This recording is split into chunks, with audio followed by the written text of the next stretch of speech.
Bonjour à tous, dans cette petite vidéo, nous allons revoir ensemble comment calculer des flux nets de trésorerie, estimer la rentabilité d'un investissement en calculant la vanne. Dans ce sujet, on nous précise que l'investissement prévu concerne un local et du mobilier, soit une valeur globale de 120 000 € que je peux reporter ici, et va nécessiter un supplément de besoin en fonds de roulement de 12 000 €. Le chiffre d'affaires prévu pour la première année est de 75 000 € et devrait connaître une progression de 5% par an pendant 5 ans. Donc notez ici, on peut donc calculer les années suivantes, égale 75 000 plus 75 000 fois 5% que je vais bloquer pour pouvoir le recopier vers la droite.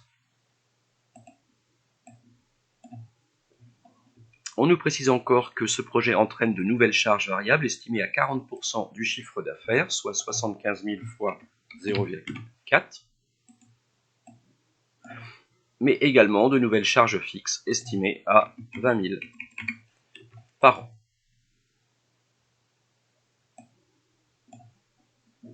L'ensemble de l'investissement étant amorti sur 5 ans, je peux ici calculer l'amortissement, soit 120 000 divisé par 5, et je vais bloquer pour pouvoir recopier vers la droite.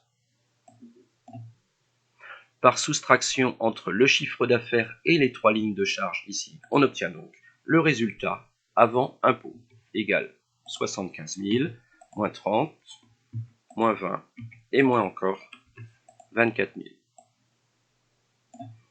On nous précise que le taux de l'impôt sur les sociétés est de 25%, égale donc 1000 fois 0,25, que je peux recopier vers la droite.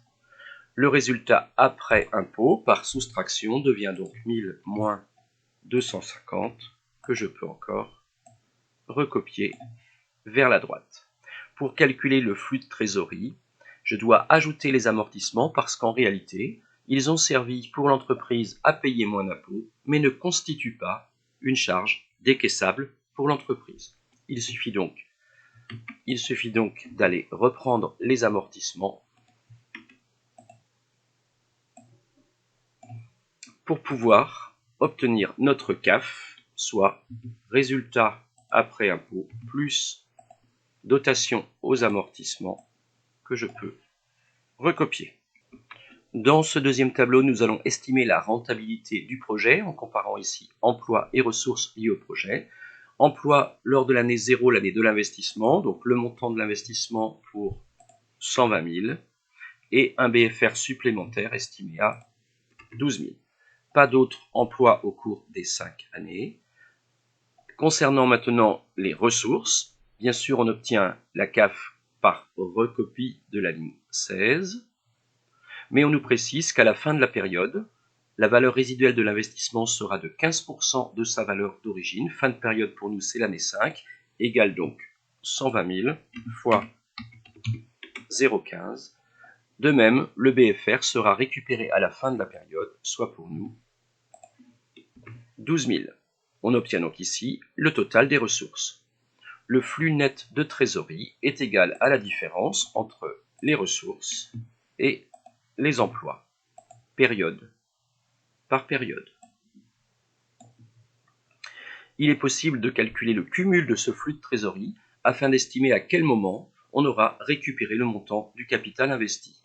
Égale donc moins 132 000, égale moins 132 000 plus 24 750, que je vais recopier.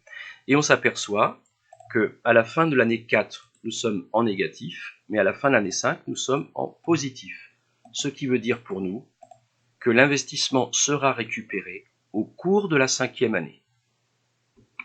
Enfin, pour calculer la vanne, il nous reste à actualiser tous ces flux de trésorerie sur la base de l'année 0. Donc pour l'année 0, le 132 000 n'a pas besoin d'être actualisé. Par contre, pour la première année, 24 750 fois, on nous communique dans le sujet que le taux d'actualisation est de 3%, fois donc 1,03, et ceci aura lieu dans un an, exposant donc moins 1. je peux recopier vers la droite et je vais juste corriger, exposant -2 pour la deuxième année, -3, -4 pour la quatrième année et bien sûr -5 pour la dernière année. On obtient donc par cumul 22 983, ce qui correspond à la valeur actuelle nette, la vanne, et on en déduit que ce projet est rentable puisque la vanne est positive.